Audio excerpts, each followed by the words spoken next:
Hi everyone, I'm Carl Azus for CNN Student News. We are your commercial-free source of current events for middle and high school classrooms.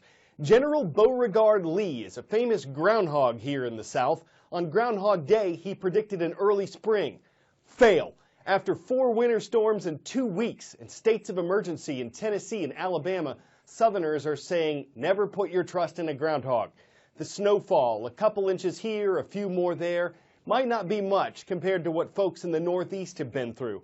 But in states that are generally not used to it, it's enough to shut down schools, delay or cancel hundreds of flights, and leave grocery stores completely out of milk and bread.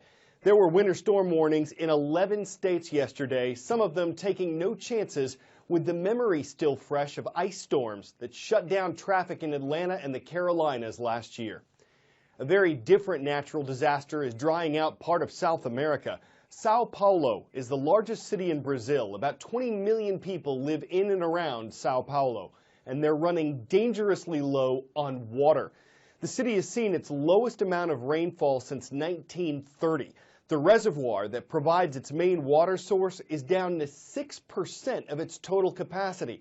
Officials are now warning people they may have to ration water. What could be worse news is that some experts expect this crisis to last for years.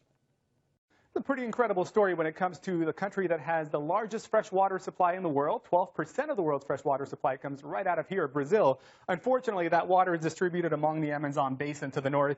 And unfortunately as well is that only 4% of Brazil's population lives along the Amazon basin. You got to come all the way to the south. That's where about 21 million people live in the most densely populated region. Very little water to work with. In fact, some of the driest weather they've seen in some 80 years across this region. In 2014, the only months that were even close to average in the rainfall department were the months of March and also months of November.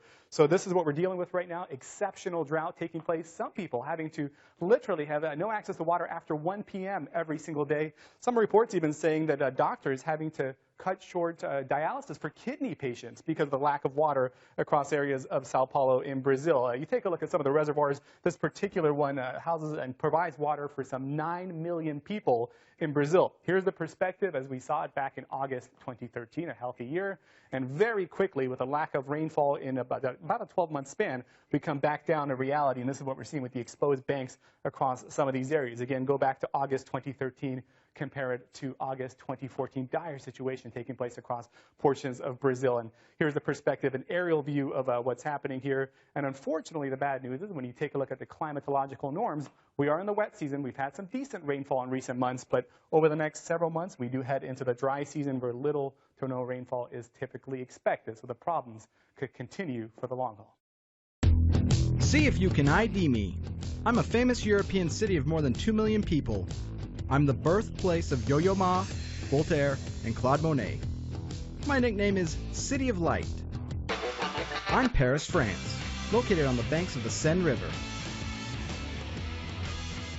Things you'd expect to see rising in the skies above Paris. The Arc de Triomphe, the Eiffel Tower, Notre Dame Cathedral, not drones. They're completely illegal in the French capital. You can't even fly one with a license. That's part of the reason why a number of drones appearing overnight over some of Paris's landmarks has some Parisians concerned. The plot certainly thickens. These drones have been flying over not just sites that are recognizable to tourists, but also over some of the most important democratic institutions in all of France and Europe. I want to remind our viewers that on Monday, these 5 drones were reportedly spotted over the Eiffel Tower, the Bastille, Place de la Concorde, which is a large public square that many tourists will remember, Les Invalides, it's a museum there in Paris, as well as the U.S. Embassy.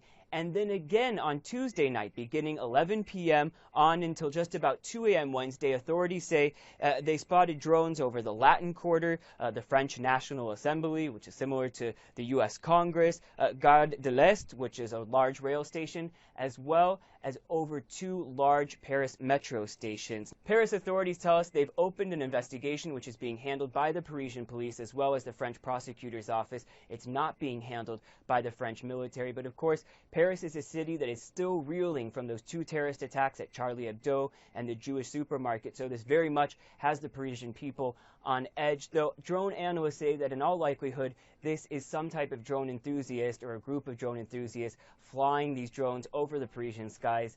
at night. They say the biggest concern is, in all likelihood, the drone could crash, and that's really what could cause the biggest problem into a plane, into a small plane, into the streets, or even into a person.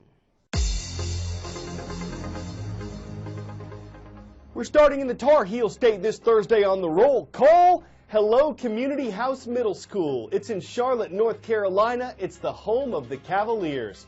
Moving west to the Bluegrass State, that's Kentucky. It's where you'll find the city of Bowling Green and the Purples of Bowling Green Junior High. And up north in the Badger State, or America's Dairyland, it's the Orioles watching today. They're in Wauwatosa, Wisconsin at Longfellow Middle School. It was sitting on the shelf of a public library in France, a book probably first sold in 1623 containing collected works of William Shakespeare.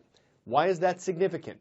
Well, there's no such thing as an actual Shakespeare manuscript. None has ever been proven to exist. So books like this are some of the most original records we have. Copies of this one are in museums, though one did sell at auction 9 years ago for more than $4 million. So it seems this find, now on loan to London's Globe Theatre, is pretty close to priceless. This is one of the most valuable and coveted books in all of English literature. A Shakespearean story that, in this case, does not end in tragedy.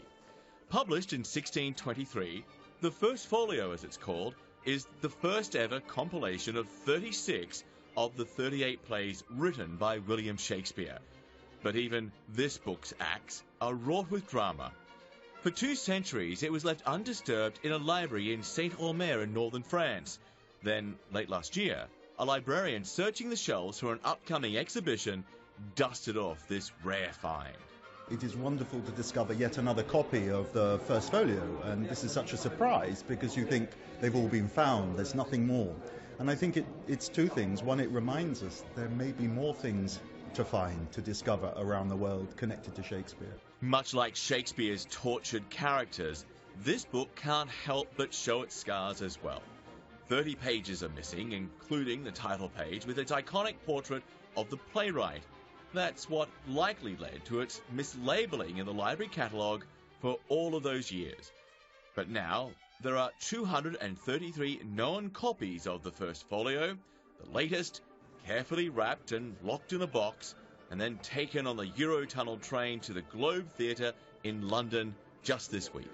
But for us, to have the folio here at the Globe is a great honour. The words on the pages of the folio were spoken on our stage in the Globe Theatre. That's where they began, that's where they were born. And then 2 of Shakespeare's fellow actors said, no, more people must be able to see these, access these words. We'll print the plays. Unheard of. It was a shock to publish the plays in 1 volume. So the First Folio was printed 7 years after Shakespeare died, to make it public.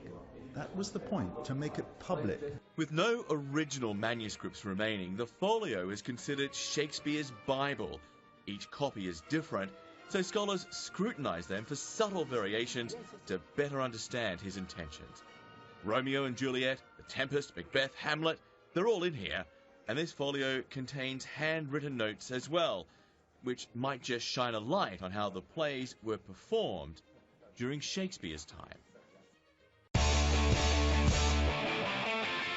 Fish stories. People who land the catch of the day are infamous for exaggerating the size of the fish. This guy doesn't need to. He's a professional Italian fisherman who caught this catfish, which is bigger than cats and fish, on Italy's Po River last week. Don't worry, after getting the photo, he let it get back to dominating the rest of the river. He says it's a record and that the 8.7-foot, 280-pound monster took 40 minutes to reel in. That's a really big deal. He doesn't need to fish for compliments. The Fresh Fish story hooked us in 1 line. Colossal catfish. It's the kind of thing that catches your eye, doesn't let go, and helps us reel in another fun show. I'm Carl Azuz. Hope you'll spend another 10 minutes with us tomorrow.